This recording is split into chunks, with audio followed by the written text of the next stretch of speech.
What's up, guys, and welcome to the show.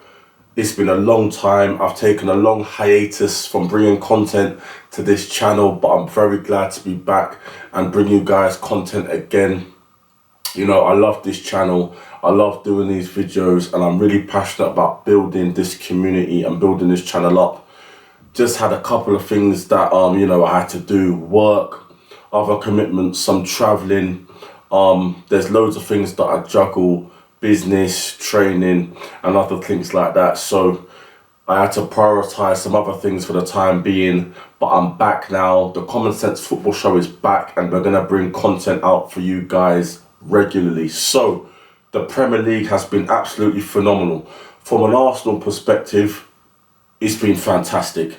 We're sitting pretty at the top of the Premier League, and we're just now starting to get into our stride in terms of form and performances. But I don't want to talk about Arsenal. I want to talk about yesterday's games, predominantly Manchester United versus Chelsea and Aston Villa versus Manchester City. Let's first talk about Aston Villa versus Manchester City. Now, everyone who knows me knows that since 2019, when Emery was appointed the Arsenal manager, I was a massive fan of him. Even when he got sacked, I thought it was unfair. I've always spoke up. There's videos on this channel about how highly I rate Unai Emery. And now everyone's jumped on the bandwagon. Oh, he's the second best manager. He's the third best manager in the Premier League behind Pep and Klopp. I was saying that months ago. I was saying that at the start of the season. I was saying that years ago that he's a top manager. But I'm glad people are now starting to see it. I guess it's pretty hard to deny the obvious. Unai Emery took over at Villa when they were in 17th. Gerrard left them in tatters, and the job he has done with Villa has been nothing short of remarkable. They're now sitting third in the Premier League, fighting for top four and possibly fighting for the Premier League title. Now, the way that Aston Villa dominated Manchester City, listen, I haven't seen Pep Guardiola's Manchester City being dominated like that ever. Prem or in the Champions League or in Europe, they were smashed. Villa smashed them. I think off the top of my head, Villa had 22 attempts and City had 2. Villa restricted City to 2 attempts. I think the possession was something close. City edged it with 52%, and I think Villa were on 46, basically 50-50 possession. Now, Villa smashed City. Now, City, De Bruyne, he's injured. Rodri was suspended. He was playing John Stones and Akanji. He basically had 5 centre-halves with Walker, Carvajal, Diaz, and he had Akanji and Stones in front. They still had a lot of attacking prowess, but those attacking players didn't have a kick.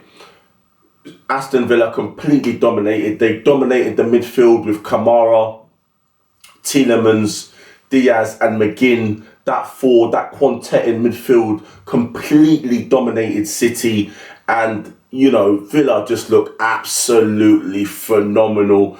But they, at home they're imperious. I think they're second in Europe behind Atletico Madrid for the best home form this season. Second behind Atletico Madrid in Europe. At home, they're absolutely a juggernaut. And Emery, he's getting a lot of credit now, but he deserves all the credit because he's always been a top manager. Even when he was at Arsenal, he is a top manager now. And Villa, they're looking menacing. And they have the money. They do have to, comply with FFP, as all the clubs have to. But they have the money, and they will back Emery. They will back him. In January, if they're in a position of strength, which they will be, they will try and consolidate those positions in Europe and in the Premier League, and they will back Emery. As for City, losing Gundogan, losing Mahrez, Gundogan especially, their captain last season. He was fantastic. De Bruyne, he's close to a return, but he's a massive miss. Rodri, they miss him when they don't have him. But still, they had the quality.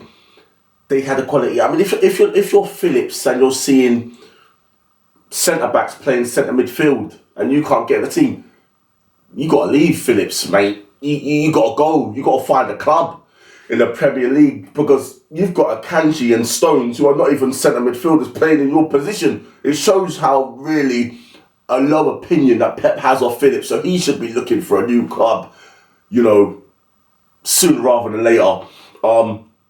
City will bounce back. Do I think that they're going to win the Premier League? No. Do I think they're going to go on one of these runs that they go on, 14, 15 game runs? No. I think that the high of the treble, this is what happens. It's a little bit of a hangover. You still have some young, hungry players like Doku who haven't really experienced the highs. Haaland's hungry. He wants more. But a lot of these players, they've been there, done it, got the t-shirt. And sometimes you have to lose in order to have that hunger again to want to win. And I think that's where City are. So I don't envision City going on this run to try and to steamroll everyone. I think the Premier League is going to be close to this season. I see Liverpool and Arsenal being there right to the end. City will be there as well, but it won't be them steamrolling. And whoever wins this title is going to be the most consistent team out of those three: Manchester City, Liverpool, and Arsenal. I can't really call it. As last one, I want Arsenal to win the league, but I can't call it. I think they're all three of them sort of even in terms of their ability to win this Premier League, and it will be pretty close between these three. But back to Villa, they deserve all the credit in the world. Like I said, no team has dominated them, Pep City, ever, and it was complete domination.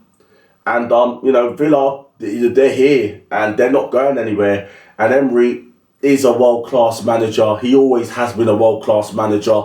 The English media and all the fans that doubted him, you all look stupid now. The sports media, he was ridiculed out of this country, when he had a little bit of a downer at Arsenal. It wasn't even that bad, and now he's come back with a point to prove, and he's learnt from those mistakes at Arsenal. He had a rotten dressing room at Arsenal. Players like Ozil, Mustafi, some of these players, you could see that they will get you sacked. If you're a manager, they'll get you sacked. But he's got some proper good pros at Villa. Proper good pros. Bailey, Tielemans, Diaz, McGinn, fantastic captain.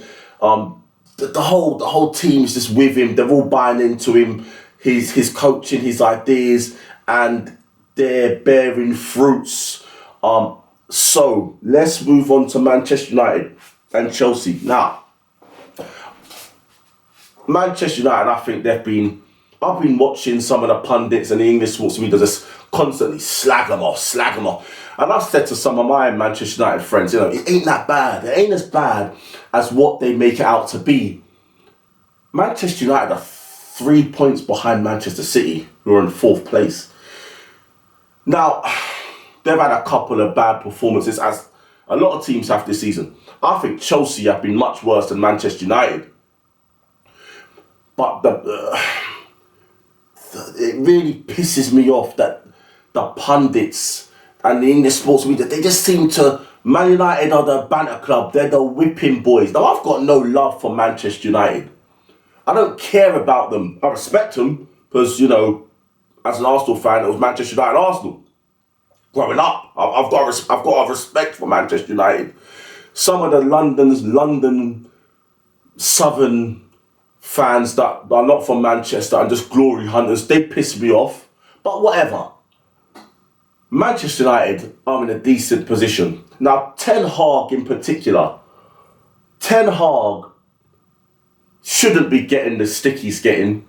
He shouldn't be getting the abuse that he's getting from the pundits and some fans and saying he's rubbish and all this, and some other fan channels getting onto him. Ten Hag's a top manager. I'm going to put this message out there for you Manchester United fans. Stick with Ten Hag. Do not let Ten Hag be your guys' Emery. A top manager that you let go and then he goes, rebuilds his reputation and comes back and does a madness. Stick with this manager. The whole of Manchester United are a mess. The ownership structure, it's all a mess. And he's trying to put it together. I mean, Matic come out with a statement yesterday basically saying that Pogba and Sancho, even back in the day when Solskjaer was in charge, they were always late for training. They had ill discipline. And then Matic had to be in charge of the disciplinary committee. And then, if you were late, you had fines. And apparently it was up to 75 grand worth of fines that they had to pay and stuff like that. So Sancho and Pogba were bad apples. As good as players as they are. They were bad apples. And Sancho in particular, who's still at the club, is a bad apple. Now, Ten Hag done a lot for him last season. Looking after his mental health, looking after his fitness, giving him time, special training facilities, being understanding, man managing. He came back, he had a little bit of a resurgence, then he went back. That's not on Ten Hag. Ten Hag done his best. Now some of these pundits coming out and said, he's treating Sancho badly and all that. Sancho's a bad apple. He's a bad apple. You can't be late for training. You can't disrespect your teammates, your fans, your gaffer. You have to show professionalism, high standards.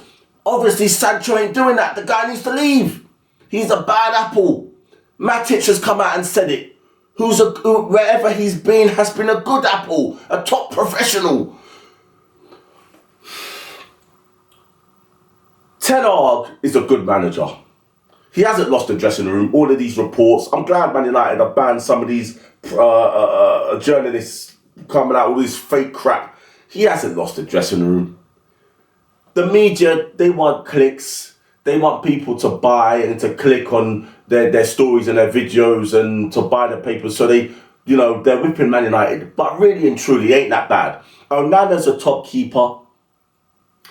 Ten Hag has still got a lot of the remnants of the Solskjaer and the Mourinho team. He needs to build his own team. He does need to get his recruitment better. But to be fair, yesterday Anthony was fantastic. Onana made some great saves. He's been very good in the Premier League. Onana, he's finding his feet. He needs to eradicate some of those mistakes. Amrabat, him and McTominay and Bruno dominating the midfield. Now look at Chelsea.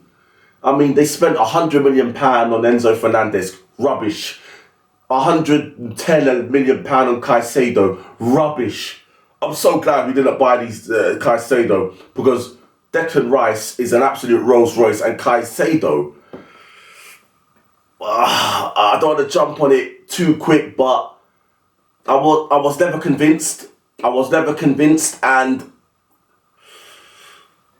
he's been shit. Let's be honest. Caicedo's been shit, and then so £200 million worth of midfield talent, and it's shocking. Now, Manchester United dominated Chelsea yesterday. They were fantastic. Right attitude, running, fantastic. Garnacho, fantastic. I hope this carries on. I hope they can be consistent. And Ten Hag, you Man United fans, you have the right manager. Stick with him. Don't turn against him. Don't listen to these idiot pundits and some of these dumbass sports media. Stick with Ten Hag. He is the right manager. He is a top manager. Get rid of some of the bad shit players, bad apples, rotten at your club, and let him build the team. Give him time, patience, stick with him. Chelsea, on the other hand, they've spent £1 billion and they're still shit. Now, I've never liked Poch, even when he was at Spurs. Not because he was at Spurs, but I always thought he was overrated. For some reason, the English sports media and the pundits, they love him. Poch. What's Poch done? He never won anything at Spurs. He went to PSG, probably their most rubbish manager of recent years. He's come into Chelsea. He's been shit. Now, why is it not being highlighted how rubbish he's been? How shit his coaching is? His man management, how much errors he's making, his selection. Why is it all getting swept under the carpet? They're bullying Ten Hag, but with Poch, it's like, oh, he's not, like, Poch is overrated. He has been shit in the past, and he's managing this team absolutely shit now. But why is it not being highlighted? Why has it been swept under the carpet? They've spent £1 billion. Mudryk, crap. Enzo Fernandez, crap. Caicedo, crap. Cucurella, crap. Colwill, crap. Jackson, crap. Who else is there? This is crap. The boy Palmer, absolutely fantastic. Maybe you should have bided his time, and he should have stayed at Manchester City, because he's a fantastic player. Fantastic. I love Palmer. But the team, listen, Poch ain't gonna do it. He ain't got the capability to make Chelsea even challenge for top 4. Now, we can see, what's going to happen with his recruitment and such, or if he's going to get a chance to recruit, which he will, and how he spends that money. But yeah, no, listen, I'm gonna show what other pundits, other fan channels, the sports media ain't showing, and that is Chelsea. Chelsea should be getting a whipping. Poch should be getting a whipping. Not Manchester United, not Ten Hag. Poch and Chelsea should be getting a whipping. They should be the banter club, because what they have done has been absolutely shocking, embarrassing, and banterous. And yesterday, they were absolutely crap. And it will continue. I don't see Chelsea beating Everton on the weekend. I want to quickly talk on Arsenal. Dramatic win against Luton on Tuesday. Declan Rice. Listen, a lot of people have said it. We probably owe West Ham a little bit more money, because £100 million for Declan Rice is an absolute bargain. Some things about that game, I think that Raya, he's getting unfair stick. But I'm going to talk more about the Arsenal goalkeeper situation in another video. The first, I think Barkley's goal, the third one for Luton. Sometimes when the ball is so close to the keeper's body and they got to dive quick and get down, that's hard. That wasn't so much of a mistake from my view. But the corner, when he came out and he didn't claim it and it got headed in, that was a mistake.